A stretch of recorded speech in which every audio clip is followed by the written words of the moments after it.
Brain stroke, brain haemorrhage, लकवा या पक्षाघात ये दिमाग से जुड़ी एक खतरनाक बीमारी है जो ब्रेन में किसी नस के बंद होने या फटने के कारण जो विकार उत्पन्न होता है उसके कारण ब्रेन हेमरेज होता है, जिससे दुनिया में हर साल बहुत बड़ी संख्या में लोगों को लकवा हो जाता है और बहुत लोग मौत का शिकार हो जाते हैं। तो ऐसे में इस बीमारी के बारे में आपको भी जानकारी होनी चाहिए ताकि इसके कारण और सिम्टम्स को पहचाना जा सके और समय रहते बचाव के उपाय किए जा सके। तो चलिए शुरू करते हैं।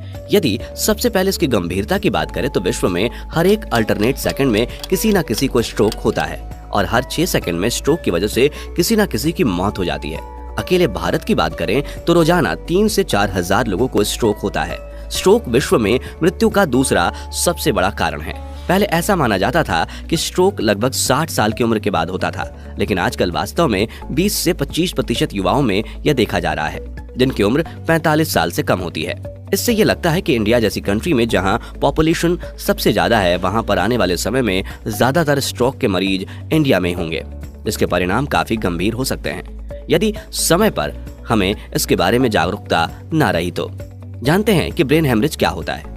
ब्रेन हेमरेज एक तरह का स्ट्रोक होता है जो ब्रेन में आर्टरी यानी कि धमनी के फटने से होता है और आर्टरी के फटने से ब्रेन में ब्लीडिंग हो जाती है और ब्रेन स्ट्रोक से होने वाली ब्लीडिंग ब्रेन सेल्स को डिस्ट्रॉय कर देती है। इसके अलावा ब्रेन में कई बार ब्लड क्लॉट आने से ब्रेन की ब्लड वेसल्स ब्लॉक हो जाती हैं, जिससे दिमाग के विशेष टिश्यूज तक ऑक्सीजन व पोषक तत्वों की सप्लाई नहीं होती, जिससे ब्रेन के उन इम्पोर्टेंट टिश्यूज की डेथ हो जाती है और इन टिश्यूज का संबंधित कार्य भी बाधित हो जाता है।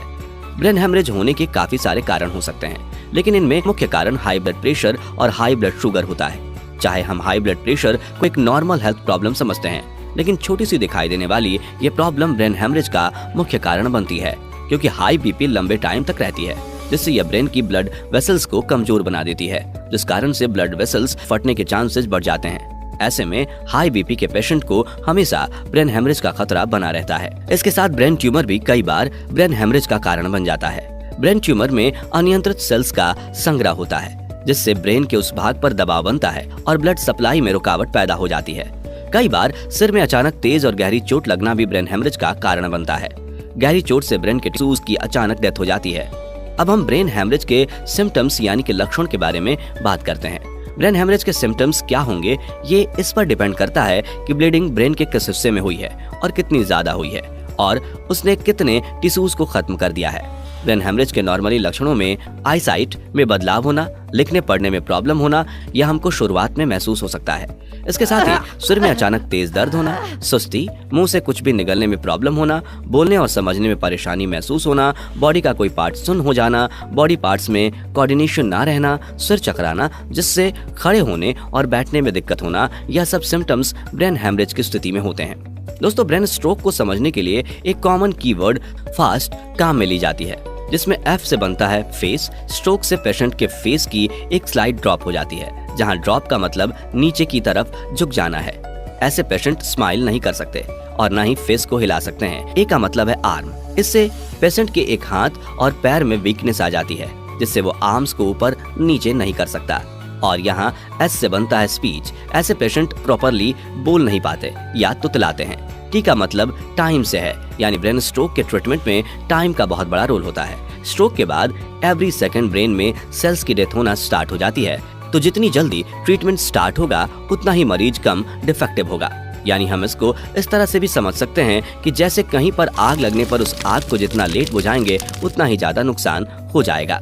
तो आइए अब जानते हैं कि हम अपने आप को ब्रेन हेमरेज से किस तरह बचा सकते हैं। ब्रेन हेमरेज के खतरों को कम करने के लिए बहुत सी कोशिशें की जा रही हैं। WHO के अनुसार हाई बीपी और हाई ब्लड शुगर की प्रॉब्लम को बढ़ने ना दें। ब्रेन स्ट्रोक या ब्रेन हेमरेज के बहुत से केसेस में हाई ब्लड प्रेशर ही ब्रेन हेमरेज का कारण बना है, इसलिए इसे समय रहते ही ठीक कर लेना ही बेहतर होगा। इसके लिए हाई ब्लड प्रेशर की मेडिसिन लेने के साथ साथ स्ट्रेस फ्री और हेल्दी लाइफस्टाइल अपनाना बहुत जरूरी है। दूसरा कारण है किसी भी फॉर्म में तंबाकू और ड्रग्स लेने वालों की दिमाग की नसें बहुत कमजोर हो जाती हैं। इसलिए अगर ब्रेन हेमरेज से बचना है तो इन चीजों को बाय बाय कहने की सख्त जरूरत है।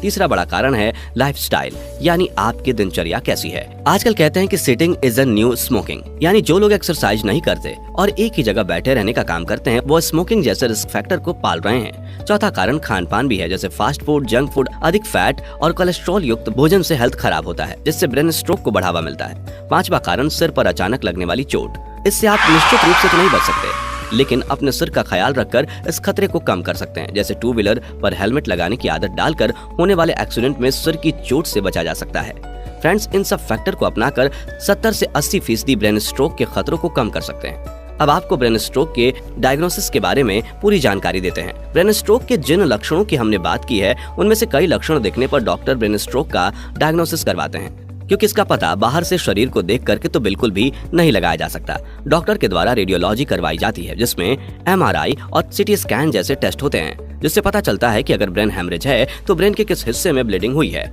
या फिर ब्रेन के किस हिस्से में क्लॉटिंग हुई है। मरीज के ब्रेन में क्लॉटिंग के कारण ब्लड वेसल्स के ब्लॉक होने के कंडीशन में डॉक्टर कई बार मेडिसिन देकर मरीज के ब्लड को पतला करके भी मरीज को बिना किसी ऑपरेशन के तैयार करने की कोशिश करते हैं, जबकि ब्रेन हेमरेज की कंडीशन में इस तरह की मेडिसिन बिल्कुल भी नहीं दी जा सकती, क्योंकि इससे ब्रेन में और ज्यादा ब्लीडिंग हो सकती है। कई बार स्पाइनल टैप टेस्ट भी किया जाता है, जो ये कंफ्यूजन दूर करता है कि पेशेंट को ब्रेन हेमरेज है या नहीं। इस टेस्ट में स्पाइन कॉर्ड यानी कि रीढ़ की हड्डी में इंजेक्शन लगाकर एक लिक्विड को निकाला जाता है, जिसका टेस्ट करने से ब्लीडिंग या क्लॉटिंग के बारे में कंफर्म इंफॉर्मेशन मिल जाती है। ब्रेन हेमरेज कंफर्म होने के बाद पेशेंट की फिजिकल कंडीशन और ब्रेन हेमरेज की कंडीशन को देखते हुए इलाज किया जाता है। इसमें कई बार मेडिसिन से भी राहत दी जाती है और जरूरत के अनुसार सर्जरी भी की जाती है। ब्रेन हेमरेज के इलाज के बाद रिकवरी को आसान बनाने के लिए फिजियोथेरेपी, स्पीच थेरेपी और ऑक्यूपेशनल थेरेपी की मदद ली जाती है। तो दोस्तों, अब आप जान चुके हैं कि ब्रेन हेमरेज क्या होता है और किस तरह से होता है। इससे बचने के तरीके भी आप जानते हैं, इसलिए इस बीमारी से अपना और अपनों का बचाव कीजिए। तो आज का हमारा ये वीडियो आपको कैसा लगा, नीचे कमेंट करके जरूर बताएं। अगर आपको पसंद आया हो तो इसे लाइक और शेयर करें, और इस तरह के इंपॉर्टेंट और नॉलेजफुल वीडियो देखने के लिए इस चैनल को सब्सक्राइब करना बिल्कुल मत भूलें। Thanks for watching.